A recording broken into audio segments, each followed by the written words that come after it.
I used to believe a life could be assembled the way I assembled projects, with measurements taken twice, contingencies stacked like safety rails, and every risk calculated before the first real decision was made. And for nearly 2 decades, I proved to myself that this philosophy worked because bridges stood, office blocks opened on time, and inspectors signed off without much drama. So I assumed the same logic applied to the quieter architecture of a marriage, which is how I approached my years with Leora. Not as something fragile or poetic, but as a structure that needed clear load paths, redundancy, and maintenance schedules. And for 12 years, I convinced myself that we had built something that could outlast storms, trends, and even boredom.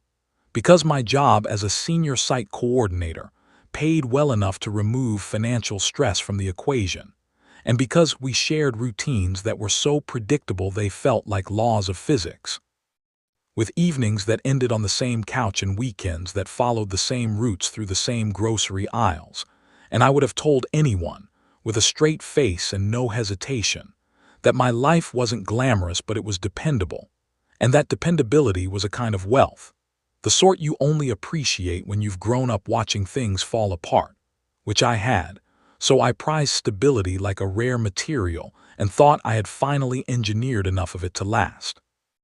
We lived in a pale brick house near a river that flooded every few years but never quite reached our street, and that detail always felt symbolic to me, a reminder that danger could come close without ever truly crossing the line.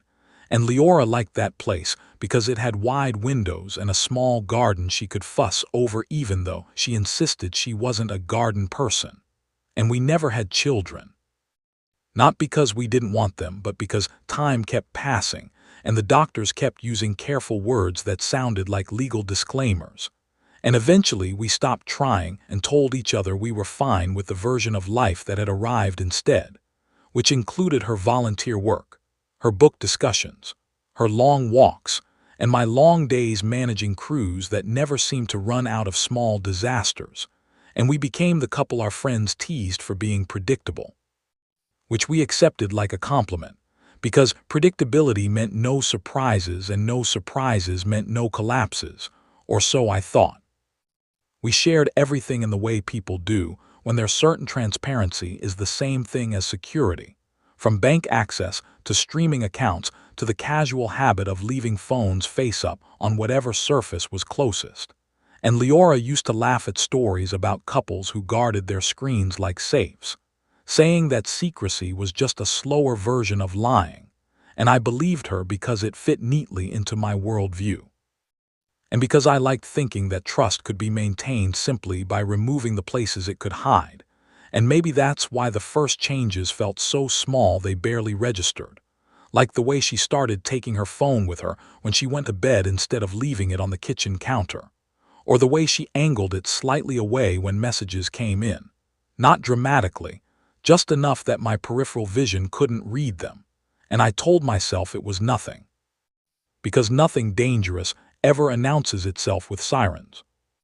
She began staying awake later, claiming her thoughts were too loud to sleep, and I would notice the thin bar of light under the door when I got up for water, and once I found her sitting on the couch close to midnight, screen glowing in her hands, and when I asked if she was all right she smiled too quickly and said she was helping a friend through some chaos, and the name she used belonged to someone who had always been in some kind of trouble, so the explanation slid into place like a piece that almost fit. And I went back to bed with a faint unease that I treated the way I treat minor code violations, by nodding it and assuming it would resolve itself before inspection day. Then came the new fitness obsession, which on the surface looked like a healthy decision, except it arrived with a wave of expensive clothes that still smelled like stores instead of laundry soap, and a sudden interest in looking put together even for early workouts. And I encouraged it because encouragement is easier than suspicion, and because I liked seeing her energized again. But I also noticed the way she checked mirrors more often, and the way her routines shifted by small increments that added up to entire hours. And I told myself people are allowed to change, even in marriages that have settled into grooves, because grooves can become ruts if you're not careful, and I didn't want to be the kind of person who confused concern with control. The first real fracture showed itself on an evening that should have been forgettable, when I reached for her phone to check the time because mine was charging in another room, and the screen asked for a code. And the sight of that simple request felt like hearing a hollow echo in a wall you were certain was solid. And when she came out wrapped in a towel and saw what I was holding, there was a pause that lasted just long enough to feel rehearsed, followed by a story about a lecture she'd attended and the importance of digital safety. And she gave me a code that worked and then took the phone back with a laugh that didn't quite land. And I told myself that modern life makes people cautious, and that caution isn't the same as guilt, even though I'd spent my career knowing exactly how often those two travel together. After that, I started noticing details the way I notice hairline cracks in concrete, not because I wanted to, but because once you've seen one you start seeing them everywhere. And I began keeping notes in a small notebook I usually reserved for site visits, writing down times and movements and changes in routine, not interpretations, just data, because data doesn't argue back and it doesn't try to soothe you. And within days, patterns emerged that were too regular to be coincidences, with late nights that clustered around certain days and early departures that didn't match the schedule she described. And I found myself listening to the tone of her voice through walls, recognizing a softness I hadn't heard directed at me in a long while, which is a strange way to realize you're being replaced by sound rather than sight. Her appearance shifted in ways that were subtle enough to be defensible but consistent enough to be suspicious, with new perfumes that didn't belong to our shared history and clothes that looked chosen for someone else's eyes. And I would compliment her, and she would deflect with easy lies that slid off her tongue too smoothly.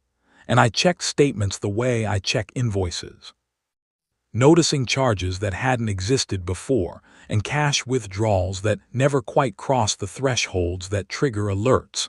And it felt like watching someone skim materials from a job site, a little at a time, confident no one would notice because each missing piece was small. I changed my schedule without announcing it, the way you test a system by introducing variables. And once I claimed I'd be late and instead circled back, finding the house empty when it shouldn't have been and watching her return from a direction that didn't match her story. And we ate dinner that night exchanging polite lies like people playing a game they both know is rigged. And I realized then that whatever was happening wasn't a mistake or a phase but a parallel life she was carefully maintaining, one that required planning, coordination, and a level of attention she hadn't given our marriage in years. The moment that stripped away the last of my doubt came on a quiet night when I stood in a hallway and watched her smile at a screen the way people only smile when they're being seen by someone they want to impress. And I didn't need to read the messages to understand the story, because desire has a posture and anticipation has a rhythm, and both were written across her face in a way that had nothing to do with me. And I remember thinking that in construction the most dangerous failures are the ones you don't hear until the structure is already compromised, and that my life, which I'd believed was overbuilt and safe, was suddenly making sounds I could no longer ignore. I lay awake afterward not wondering whether she was betraying me but calculating what came next, because questions of guilt had already been answered by patterns in timing and tone, and what remained was process. And process is something I understand. So I decided to move the way I always move when a foundation might be unsound, slowly, methodically, gathering proof before making any cut that couldn't be undone. And I told myself that this wasn't about revenge or drama, but about clarity, about knowing exactly what had been built on my time and money and trust, and about preparing for the moment when I would have to decide whether to reinforce what remained or tear it all down and start again somewhere else. I waited for the right opening the way you wait for a quiet window on a noisy site, not because I enjoyed the tension, but because timing matters when you're trying to see what's really behind a wall. And that chance came on a gray morning when the bathroom fan was running, and steam fogged the mirror and her phone lay face down on the edge of the bed like it had nothing to hide. And I remembered the sequence of movements I'd watched days earlier. The slight tilt of her hand, the rhythm of her fingers. The code that wasn't the one she'd told me. And when the screen unlocked, I felt that strange, hollow calm that sometimes comes right before bad news becomes permanent. And there it was, a message thread that stretched back months with a name that meant nothing to me but already carried too much weight. And I didn't read it like a jealous spouse. I read it like an auditor, moving from the most recent lines backward, watching a second life assemble itself from fragments of planning and promises. From jokes that weren't meant for me and reassurances that I was being managed rather than loved. And the word that kept appearing, the one she'd never used for me, landed heavier than anything else. Not because of what it meant, but because of how easily she'd given it away. I worked quickly, not out of panic, but because I knew exactly how much time I had before the sound of the shower would change and signal that my window was closing. And I documented what I needed the way I document safety violations, with timestamps and copies, and a discipline that kept emotion from interfering. And I saw pictures that explained the new clothes and receipts that explained the missing cash and plans that explained the odd schedules. And I didn't linger on the other person's face, because it didn't matter who he was in that moment, only that he existed and that my life had been rearranged to make room for him.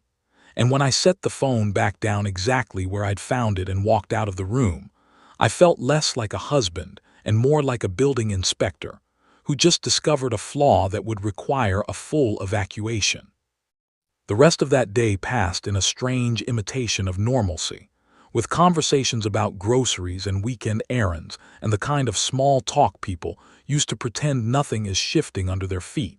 And I played my part well because I'd spent years playing roles on job sites where panic only makes things worse. And that night, when she fell asleep beside me, I lay there staring at the ceiling and organizing tasks in my head. Not because I was avoiding grief, but because grief doesn't change outcomes and plans sometimes do. And by morning I had already mapped out what needed to happen, who I needed to call, what documents I needed to gather, and how to make sure I didn't end up paying for a betrayal I hadn't chosen. The lawyer's office smelled like old paper and polished wood, and the man across the desk from me listened without interruption as I laid out everything I'd found. And when he finally spoke, it was with the calm efficiency of someone who has seen the same story told 100 different ways. And he explained what the law would and wouldn't do, what evidence mattered and what was just emotional weight, and how to separate finances before shock turned into retaliation. And I followed his instructions the way I follow blueprints, opening new accounts, redirecting deposits, canceling shared credit lines, and making copies of everything that might become contested later. And each step felt less like revenge and more like stabilizing a structure before a controlled demolition. I kept up appearances at home, because sudden changes invite questions and questions invite stories, and stories can complicate timelines. So I brought home dinner one night and flowers another and listened to her talk about her day as if it were still connected to mine. And when she said she was meeting a friend or staying late somewhere, I nodded and marked the time. And once I followed at a distance, not because I needed proof anymore, but because documentation is stronger when it includes context. And I watched her walk into a hotel with a confidence that told me she'd done it before, and would have done it again if I hadn't been paying attention. And I took the pictures I needed and left without waiting to see anything else. The other man turned out to be exactly as ordinary as I'd expected, with a job that barely paid enough for the life he'd built, and a family that depended on him to keep pretending he was reliable. And learning about them felt less like curiosity and more like responsibility. Because once you know a collapse is coming, you have to decide who's standing underneath it. And I put together a file for his wife the same way I'd put together one for myself. Not to hurt her, but to give her something solid in a situation that was about to become painfully fluid. And when I finally sat across from her in a quiet cafe and slid the folder across the table, I watched the color leave her face in stages, denial giving way to comprehension. Comprehension giving way to a kind of exhausted acceptance, that told me she'd already been carrying more weight than she should have. We didn't talk for long, not because there was nothing to say, but because some truths don't need commentary. And when she asked practical questions about timing and money and children, I answered what I could and admitted what I couldn't. And when she left, holding that folder like it was both a weapon and a shield, I stayed where I was for a while, staring at my coffee and thinking about how many lives can be rerouted by a handful of messages and a few careless decisions. And how none of it feels dramatic when it's happening, just inevitable. By the time the paperwork reached my house, the story had already fractured into arguments and accusations that I chose not to participate in, and I let my phone go quiet while other people filled the silence with their versions of events. And when I finally walked through rooms that no longer felt shared, I noticed how quickly a place can become unfamiliar when the person you associated it with is gone. And I realized that houses, like relationships, don't hold memories, people do. And once the people leave, the echoes are just noise. The months that followed were less about recovery and more about reorganization, about learning which parts of my life were structural and which had only been decorative. And I moved into a smaller place with fewer surfaces for history to collect on and threw myself into work not to escape, but to rebuild something that still made sense. And occasionally someone would suggest I start over with someone new. And I would nod and change the subject, because starting over isn't a decision you make on a schedule. It's something that happens when the ground stops feeling unstable. I heard through indirect channels how the other story ended, with custody agreements and financial strain, and a kind of public embarrassment that lingers longer than people expect. And I didn't feel satisfaction about any of it. Just a distant recognition that choices behave like gravity whether you acknowledge them or not. And when my own legal process finally closed, it didn't feel like victory or loss. It felt like the end of a long inspection, where the final report simply confirmed what had already been obvious. Now, when I look at new projects rising from empty lots, I still feel that old satisfaction in watching order replace chaos. But I no longer confuse durability with permanence, and I know that even the best plans can't account for every human variable, and that trust, once fractured, doesn't fail all at once but in slow, almost polite increments. And I've stopped trying to design my life as if it were immune to that, choosing instead to build smaller, simpler. And with the understanding that some structures are meant to be temporary, even when you pour them with the intention of making them last forever.